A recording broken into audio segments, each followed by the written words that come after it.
Hello नमस्कार दोस्तों, ये रिश्ते क्या कहलाते में आप सभी का स्वागत है। मैं लाई हूँ आज का एपिसोड जहाँ पे हम देखते हैं कि अभीरा जो होती है वो रूही को देख के एकदम से मायूस हो जाती है और वह रूही को अपना बेबी देती है। बोलती है रूही हम शेयर कर सकते हैं अपना बेबी, और वह अपनी बेस्पी को रूही के पास सुला देती है और उसको बोलती है कि देखो तुम्हारा भी बेटा है, ये मेरा भी बेटा है। और वह उसके पास भी खुद भी लेट जाती है। बोलती है देखो बेस्पी, ये हमारी स्मॉल सी फैमिली तुम्हारी मासी में है।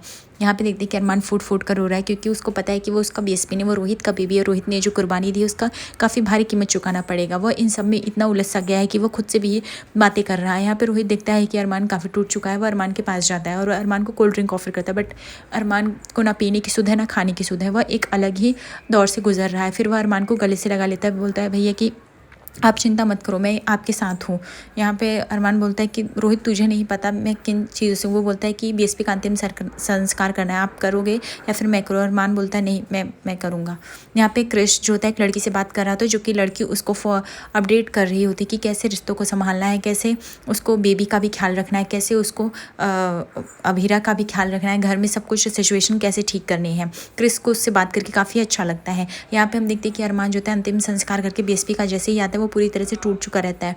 रोहित उसके पीछे भाग रहा होता है, लेकिन वह जिसमें बीएसपी का जन्म हुआ रहता है वह दरवाजा वो बंद कर लेता है। खूब तेज तेज से चिल्लाने लगता है, सामान उठा उठा के उड़ने लगता है, फेंकने लगता है और वो बीएसपी कह के चिल्लाने लगता है। वो बोलता है कि मुझे माफ़ करो बेबी, मैंने तुम्हें बहुत बचाने की कोशिश की तुम्हारी मम्मा ने, लेकिन तुम यहाँ पे नहीं रह पाए।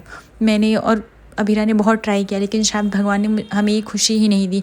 मैं तुम्हारी मम्मी को दिखाना चाहता था, लेकिन मैं किस मुंह से दिखाता उसको। वह यह सदमा नहीं सह पाती और वह काफ़ी गहरे सदमे में चली जाती। मैं ये सब कैसे हैंडल करता, बताओ आप ही। तभी वहाँ से पीछे से अभीरा आ जाती है और वह उसके कंधे पे हाथ रखती है। अरमान को फील हो जाता है कि अभीरा आ चुकी है। वो बोलता है अभीरा, उसको लगता है अभीरा ने मेरी बात तो नहीं सुन ली, बट अभीरा नहीं सुनी रहती। वो बोलती है कि अरमान मुझे पता है रोहित के बेबी का अंतिम संस्कार तुमने किया है। रोहित को हिम्मत नहीं हो रही थी ना, मैं समझ सकती हूँ रोहित किस सदमे से गुजर रहा होगा। आखिर उसका बेबी गया है। जैसे हमने अपनी बीएसपी के लिए सपने सजाए हैं वैसे उन लोगों ने भी तो सजाए होंगे।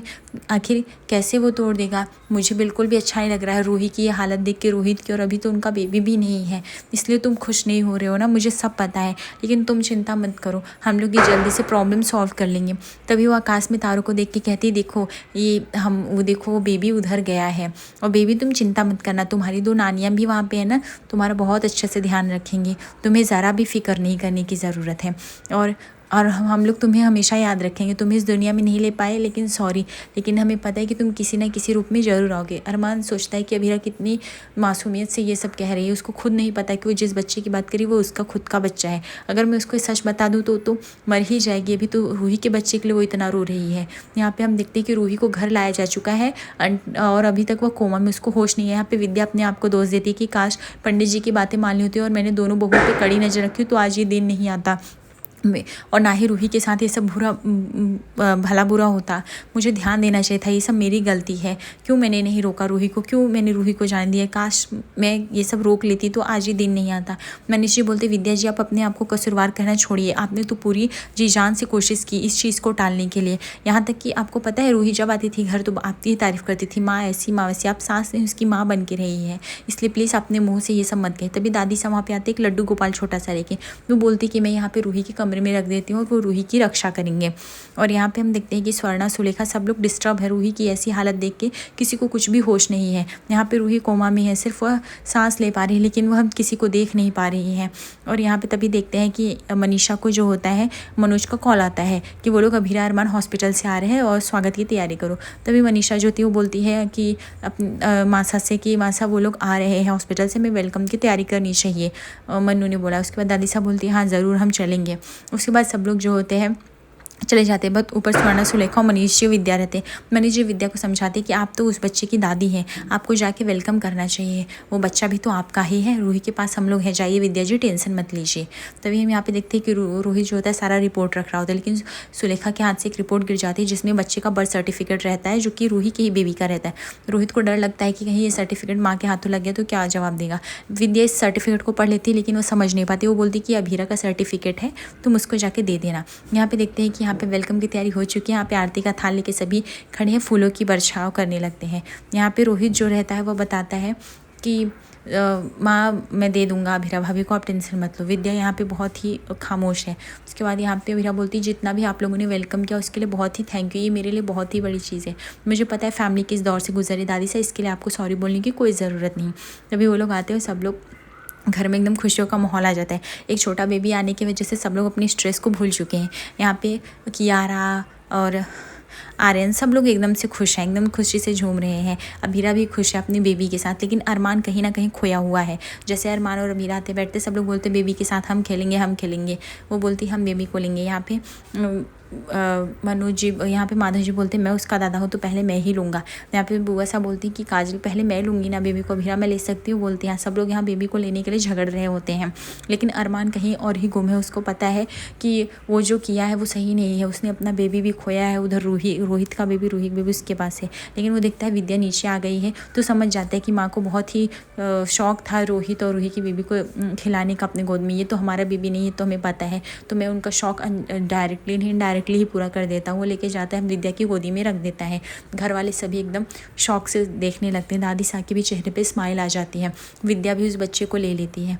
यहाँ पे देखते हैं कि मनीष जी देखते हैं कि अब तो ये सब जो खिलौने विलौने वो सब हटा देते हैं। अब तो रूही की ज़िंदगी में बेबी है नहीं तो ये सब रख के अपने आप को दुख क्यों देना। तभी मनीष जी एक एक टैडी लेके हटा रहे होते हैं।